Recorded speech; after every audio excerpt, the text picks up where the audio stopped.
Oh, hello.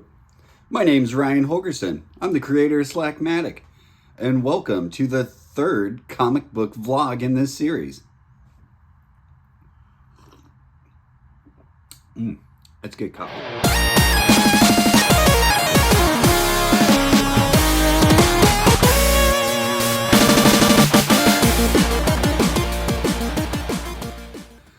All right, so this week's story is The Thing in the Corner. As I do this, so this just right off the bat, this is the fifth story that I've done since starting this weekly project this year. And the more and more I do it, the more I realize how much every story kind of informs the next one. And what I mean by that is the story last week, which was the McReptoid Agenda, was a 10-page story, pretty background drawing intensive. I was having to draw like fast food restaurant and stuff like that. And also just part of the way my week was turning out, I ended up really cramming almost half of the finished artwork into the last day of my deadline, to the point where I wasn't sure if I was gonna like hit my deadline for this week, just because I was like, oh my god, can I keep this going? But what ends up happening, at least so far, is when I get a story done, I get this rush of endorphins, and then hopefully once I release the comic to the general public, if it's met positively, I get an even bigger rush of endorphins, and it keeps me going. So when I got to this week's story, I was sure kind of tired from the week before, and so I think that kind of informed a slightly shorter story, a slightly less background intensive story.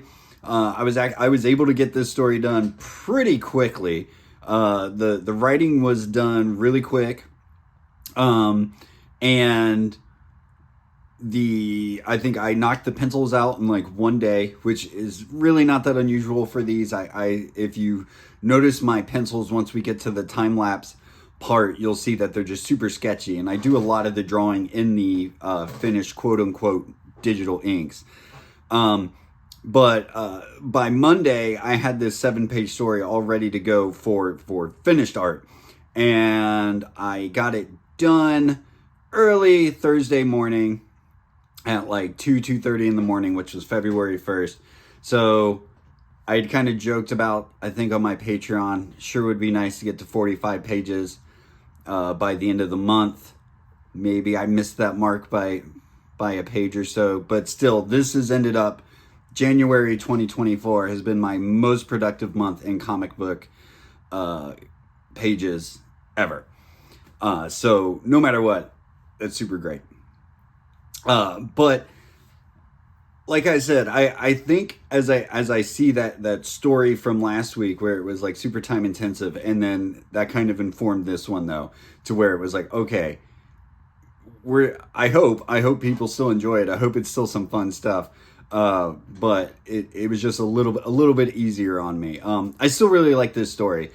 And I think it's got more of a Twilight Zone ending, than some of my, other stories. And it's something that I've done, before, but, in this series so far, I haven't yet. Not really. So, all right, now, with all that said, let's get to the time-lapse video, and I'll talk a little bit more about the process. So the germ of this story actually started with a previous project of mine called Page of Things. There's a link in the description of all of our videos where you can go buy the Book of Things, which is a big collection of that project. But essentially, every Page of Things had 4 to 5 things on it, where I would either draw a monster or an item or something happening. And one of those things was a thing in the corner, or the thing in the corner. And I'd drawn this kind of monster in the corner of my bedroom, just staring on. And I thought that was really creepy. Well, I had forgotten about that. And on the Friday morning after I finished the last story, I woke up and I was in that kind of, half awake, half asleep sort of mode. And I looked up at the corner of my bedroom and I remembered it. And I thought about how creepy that is to have, to think of like a monster like up there in the corner.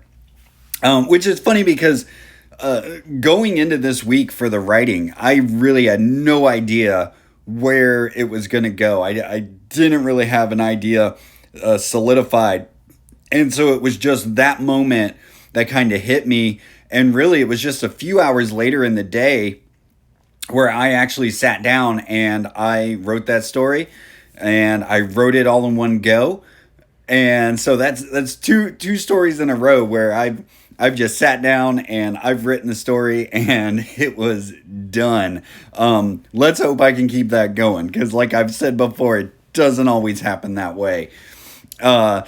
And this one also ends, like I said in the intro, kind of ends with a kind of Twilight Zone-y end where you don't really get the full ending. Like what happens to Audrey once she hears the creature. And I like endings like that because it really forces the reader to kind of use their imagination and get the ending on their own. I don't see it as a cop-out, like we're gonna end here. I think it's a good punchline, and I think it's always good when readers are kind of forced to imagine what's happening. And usually their imagination is 10 times better than anything you're actually going to come up with yourself. I could go on a huge tangent on why that's why I'm not a huge fan of prequel movies, because it sometimes ruins that imagination that we had. But short story coming to the end of the time lapse, and it's also come to my attention that this is the shortest comic I've done this month, and it's going to be the longest video. So, all right, I'll see you on the other side. So that was the time-lapse video. That was the thing in the corner. Thank you so much for checking out this video. As usual, you guys know the drill. Hit the like button, hit the subscribe, hit the bell notification so you know when these videos come out. Go check out, I've got a bunch of time-lapse videos and shorts. Check those out. Levi posted a short, check that out. Go check out our other videos with me and Levi blabbering on about different comic stuff. And if you want to, go join the fun at my Patreon. It's patreon.com/slackmatic. It's only $2 a month, and you get all of my comics pretty much as soon as I finish them. So you don't have to wait the week till they're all done. All right, so until next time, just do the damn thing.